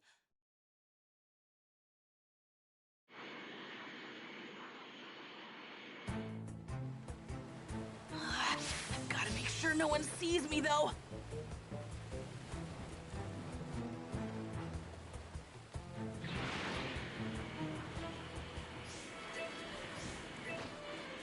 Better pick up my speed. Huh. This one has 4 stars. It's just like the one I wore on top of my hat. Have the weight purposely to have the weight advantage. You know, they had 6 fights, choose their 1-3 apiece. They know each other very well. It's always going to be a tough fight, and that extra weight advantage, you know, it proved to be. And some could say that, I mean, the foolishness of Devon Haney was that he bought into the strategy because there isn't that artificial advantage being manifestly created by being 300 pounds overweight class and then having no check weights on the damn fight, which means he could run even bigger and done precisely what he wanted. Devon Haney clearly must have just bought into the strategy of I'm dealing with a chump here that's not all together. Yeah. And so has got all his faculties. My understanding is that Devon Haney and Bill Haney didn't want to raise any concerns about the 3.5 pound overweight. They didn't want to rock the boat because obviously they wanted the fight to go ahead. Wow. The Dragon Balls here sure are huge. This one makes the one on my hat look like a gumdrop. And this was Steve Collins on that. Way back. As he did to fight Fisher Bank. It's all about time is on. A good comedian, a good fighter, a good counter. What the last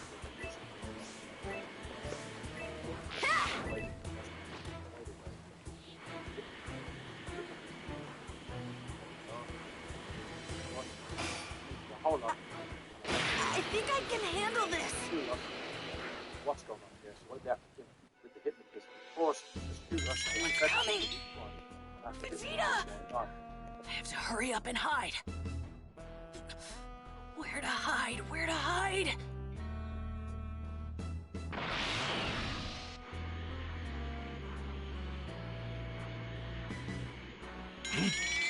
Where did this power come from all of a sudden? It's gone.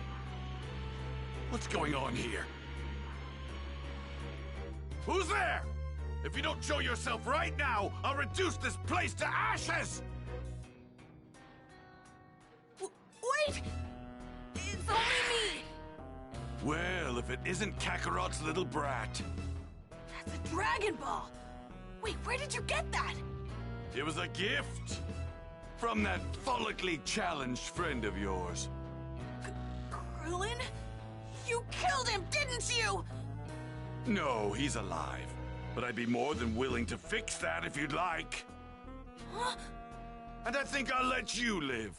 Luckily for you, I'm feeling generous now that I've got all the Dragon Balls. All of them? Oh. Curious, what's that you've got in your hand there? Oh, this? It's a watch!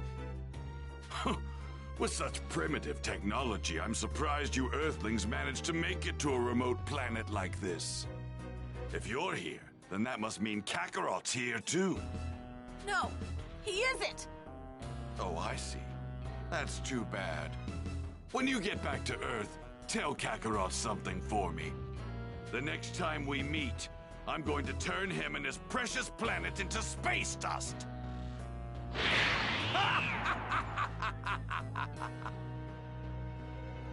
Oh, that was close.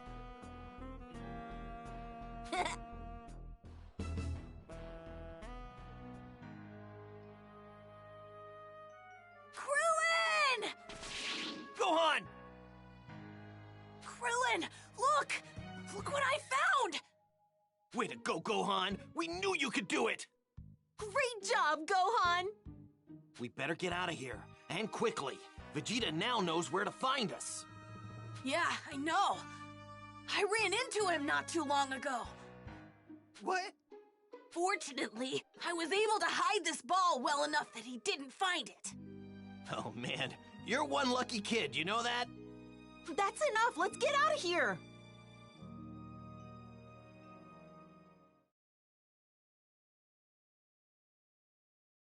It's not here! Impossible! It's a straight shot from where that brat was to here and where the Earthling was before. But how? How did he find it? That device he was holding. That wasn't a watch! Damn that little maggot! He took what is rightfully mine and will pay with his life!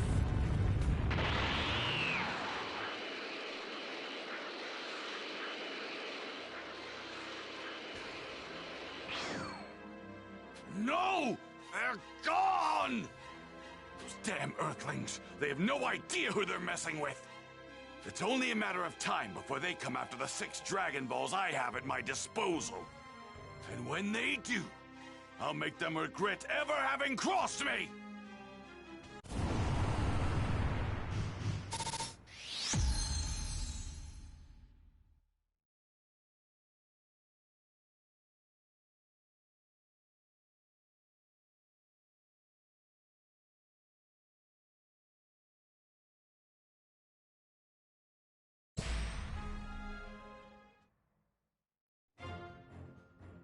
Krillin and the others were able to secure one of the Dragon Balls from Guru, but it was quickly stolen by Vegeta.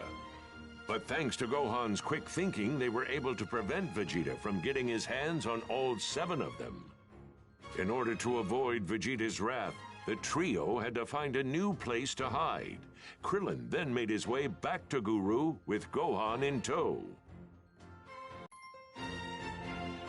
Frieza's ace up his sleeve. The Ginyu Force. No way!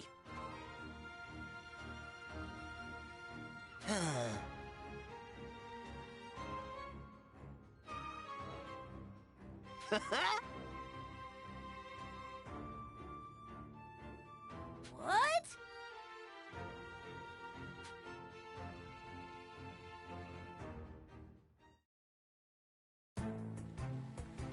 We gotta make sure that Vegeta and the others don't find us.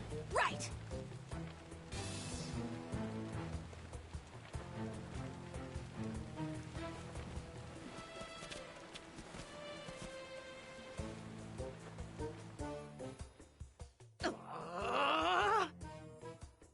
What's up? Give me a break. No. Hey now! Huh?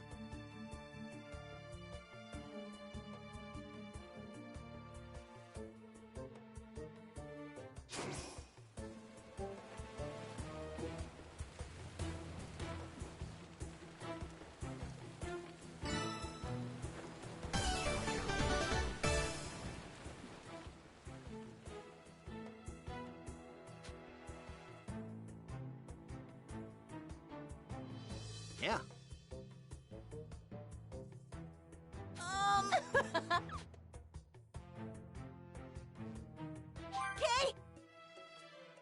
Okay.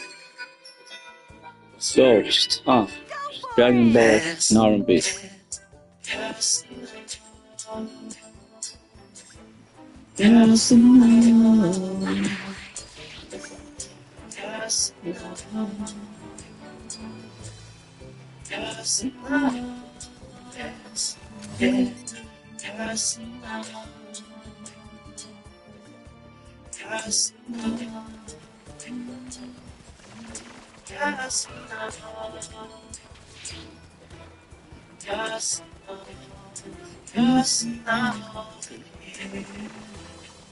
I'm sitting at a dinner with your parents, some of the finest food I've ever known. But I need some sweetness on my tongue, and it ain't the type of sugar roll.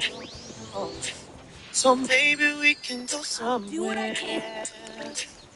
Maybe we can go, I don't care. Where's the page? I'll meet you there in a minute, girl, so yes.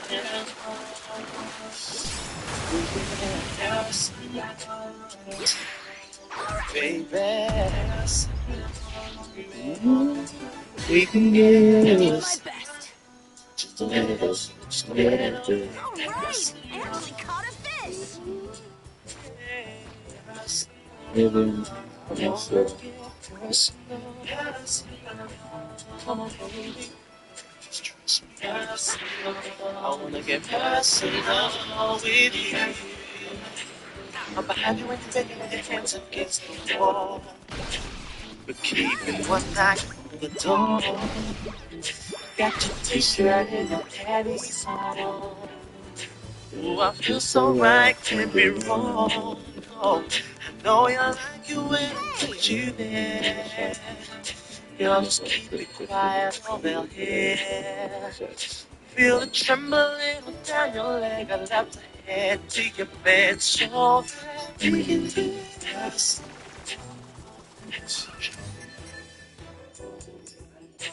Should I take off my clothes? Put a lock on the door. Let go of your deepest just let me fulfill your fantasy, girl. Like me touching your girl. The way that I play with your hair. Right, well, my chicken. Let's see. Yeah. Oh. Woo.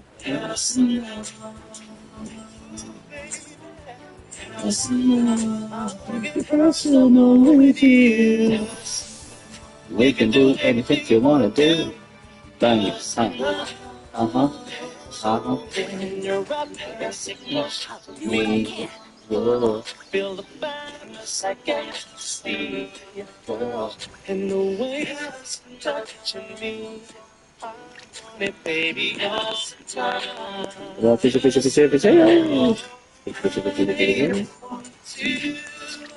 Make love to you. So let's get there. I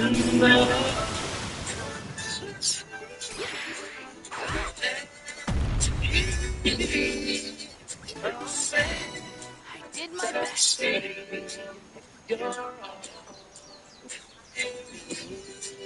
Oh, girl. I feel like I'm losing power. I'll do what I can.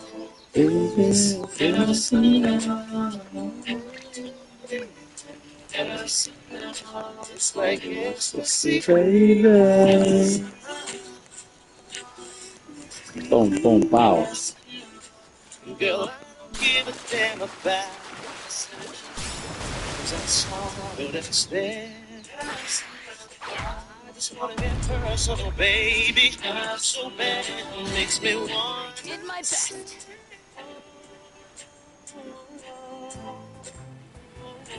Feeling the hunger. It makes me want. I'll do what I can. Just gotta fish until I find those two things. Oh, so man.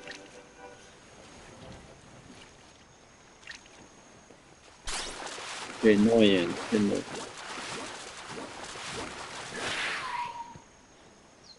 Shit.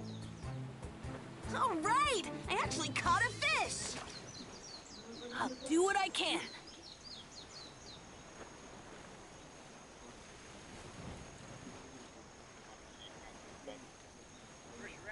Thinking you're a big softie. He knows that. He's already shared 10 rounds of a lesser version of me, so I'm sure he'd be a fool to think that. Chris Smith enjoyed that chat with him earlier on. He's no softie, and he'll show that when he gets to the ring with React for Spencer. What do you think going into this? Who's going to have the edge in the...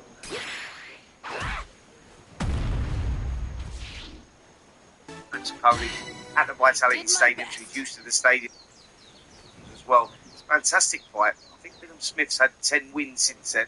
Reactor's had 7 wins. I've just feel that Reactor is improved mentally and physically. You know, I think he's improved a lot. And of course, Willem Smith's had a harder career. You know, against Masternak last time out, he had to come through. He had to ask himself questions in that. Like he's had a tough journey. I mean, he's overachieved in so many ways, Chris Willem Smith. And I don't mean that in a horrible way. What I'm saying is, when he started his boxing career, he thought, he wins a British title, possibly European, he's done really well. That's where I saw his level. But he's just improved so much under what's like Shane McGuigan, and they've just done tremendous together. Winning that world title was fantastic, and he's defended it a couple of times.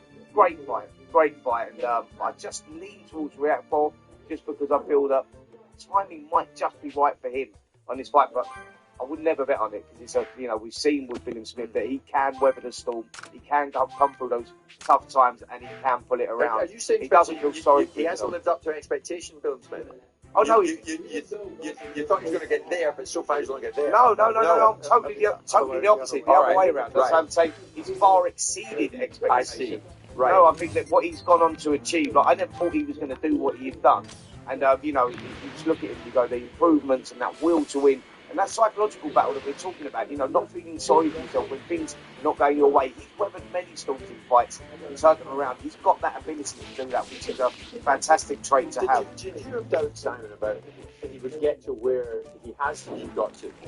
Yeah, I mean, I think everybody felt, I think the conventional wisdom was that Richard Riekko was ringside in May of last summer to call out Lawrence Coley after Lawrence Coley defended his title against Chris Smith. Yes. That was the gig that was going on, the Riekko versus the Busy Thursday, I mean. two guys. Hope everybody is good. That was going to be the scenario. Chris Smith, everything goes good. Lost the first fight against Riekko on a split decision, as Spencer talks about. There's a variety of different things. I spent some time with Riekko's mentors in the last fight they had against Glowacki, the one before. And he was talking about the spelling demons and the belief system that Richard now has. Be done for. Step in and let his hands go. And he did against Glowacki. Thanks. And then, of course, you've got the flip side of Chris Smith, who's now world champion. And whilst it was hard for him against Masterneck, and I thought it was harder than I anticipated it was going to be, because whilst Masterneck was a good fighter, Chris Smith as a world title holder should have made slightly lighter work of it than he did. And so with that in mind, you've got one side of it, which I can concur with Spencer on, which is Riekko is the fresher, more dynamic fighter. I mean, William Smith is incredibly durable, but he's also now a world champion and walks like a world champion. So the balance is there. If I'm asked to put a bet down and someone's saying to me I have to be forced to put a bet down, I would go down on the side of Riekko. And I've told Chris that. And Chris, being Chris that he is, because he's a gentleman, as you heard from the conversation, well, we'll see about that. Yeah. But what it is a good fight. Yeah. Great fight. And that fight is at Selhurst Park on June the 15th. We're at 12:30.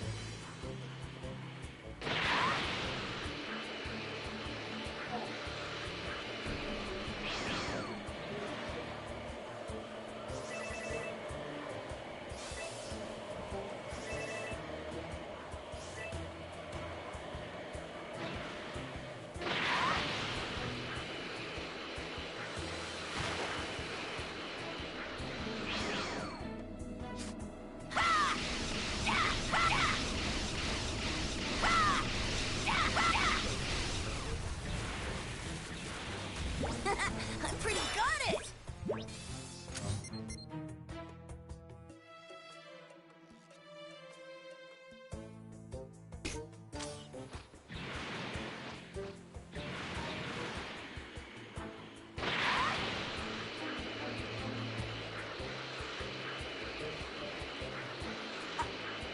I think I can handle this. Do you think I have as much power as Vegeta hidden inside me? Well, this is all the power that I have. I bet you and your Saiyan blood are hiding all sorts of untapped power.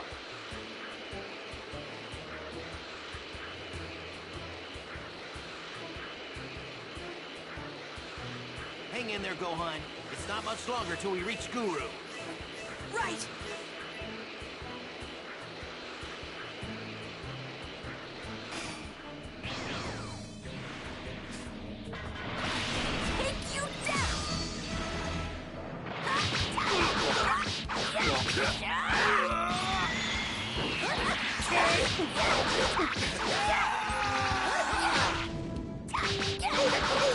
Well, I won.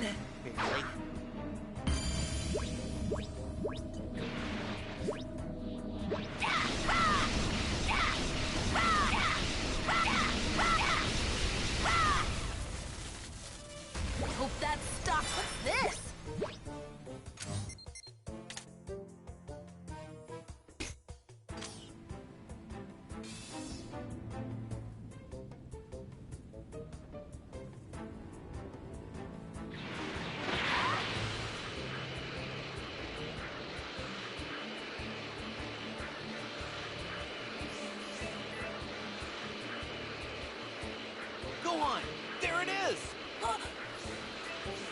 of that tall mountain. See it?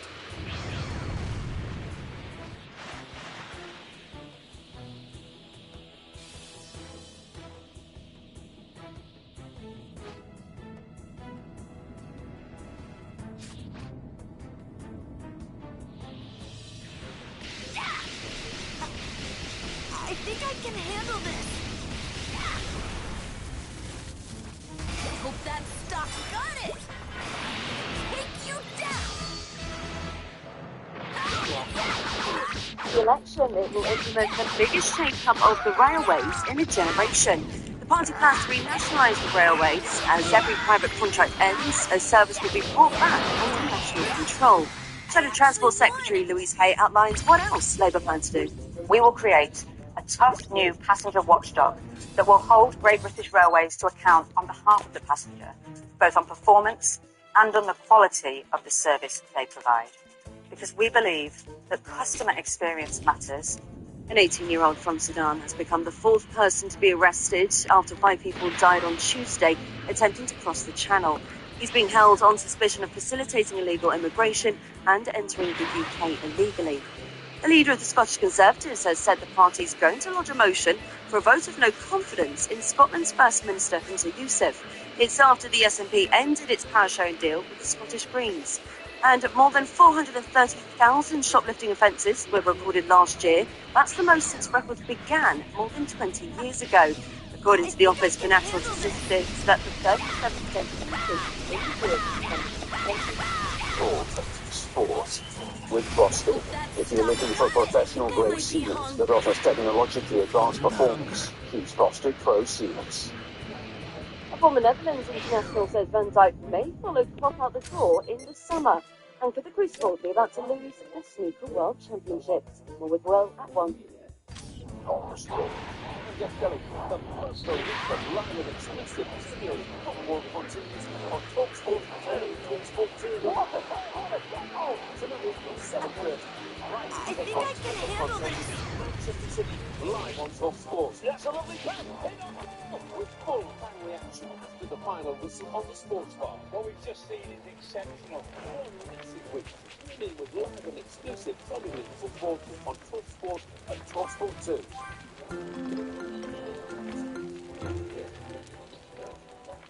Simon and Spencer just having a chat about Amelia's bulletin. That's what happens in here. They react to everything, and so they should. We're talking boxing in the studios of TalkSport this lunchtime, and Spencer is just the man to do that with us. Spencer, the other day, Jack Catterall, one half of the upcoming fight, the rematch with Josh Taylor. He joined us. Of course, we know the rematch at last takes place, not back in Scotland, not down in London. It's in Leeds on May the 25th.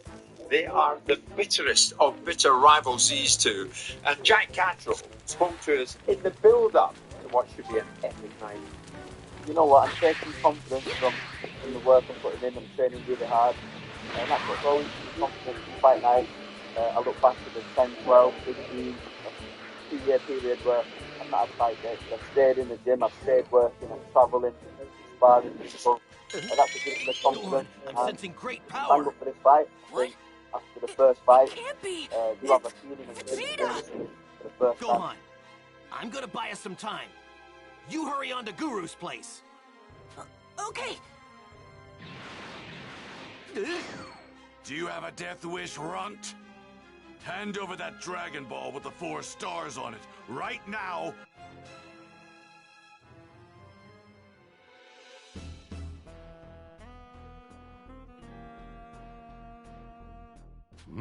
Astounding. I heard you can unlock latent power. Indeed. And latent power is something you have in great abundance. However, I sense you also bear some resistance towards it. A full awakening will require some effort. Real sorry, but we're kind of in a hurry. Worry not. I need only time for a few questions. Then I will tap into the power buried deep within you. Now, calm your mind and answer. Okay. My boy, what do you think of great power?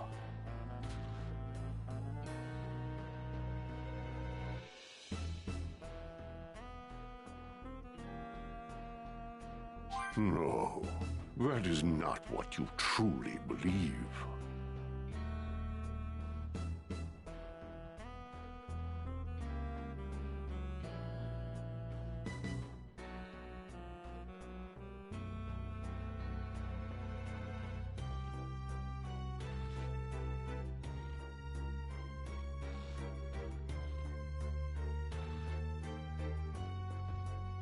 Now then, once more. My boy, what do you think of great power?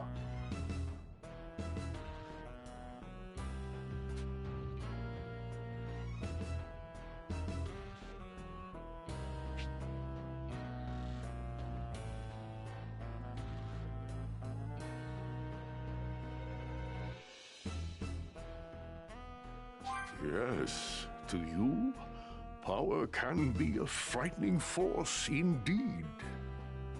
But that is not all. I sense you feel its full potential as well. Let us move on. Tell me, when should power be used?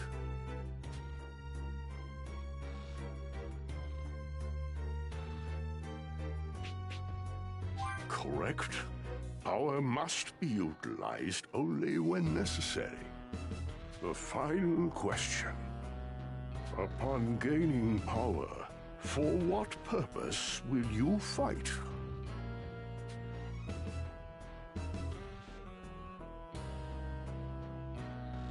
Yes, that is why you fight. Think only of this and relax. Okay. Now, I shall begin.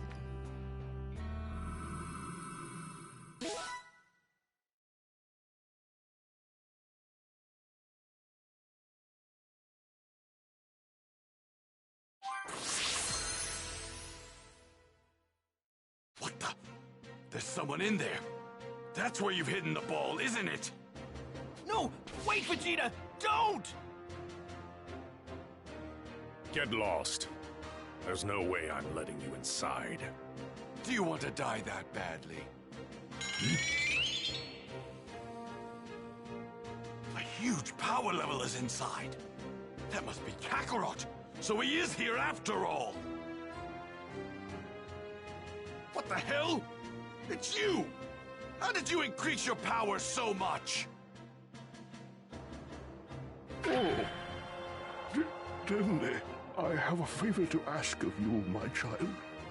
Please let the others know there is a large unknown power source approaching the planet.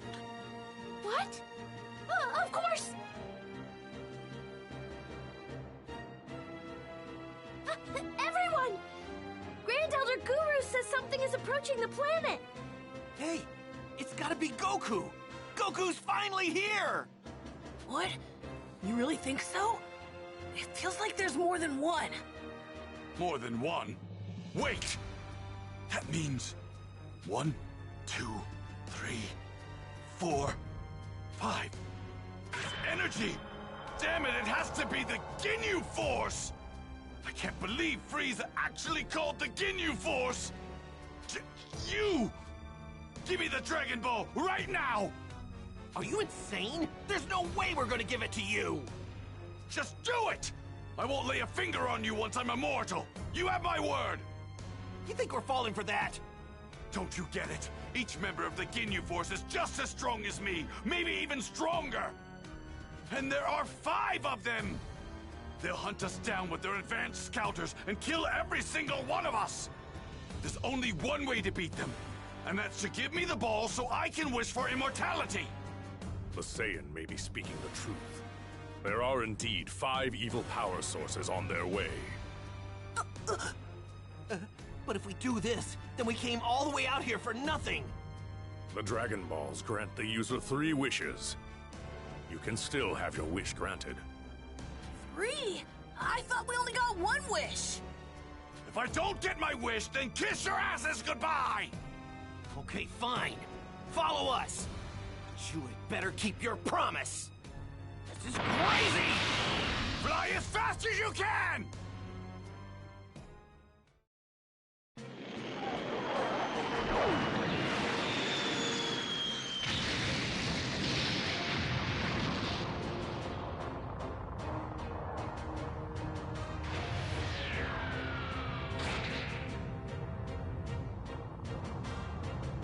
So they've finally arrived.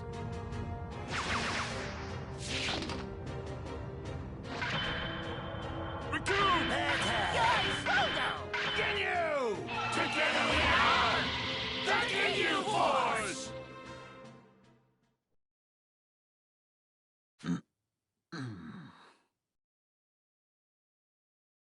I've been expecting you.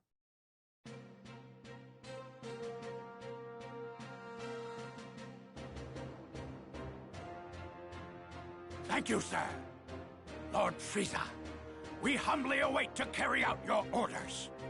The traitorous Vegeta has stolen the Dragon Balls I've gone to great lengths to obtain. Make him suffer for his crime and then bring him to me alive. Consider it done.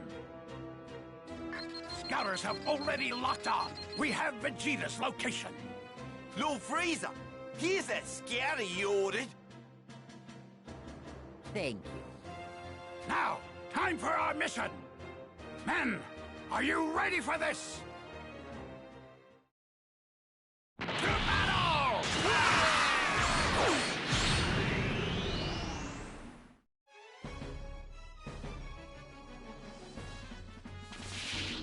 Bulma, no time to talk. We're taking the Dragon Ball. What? What's going on? Was that Vegeta just now?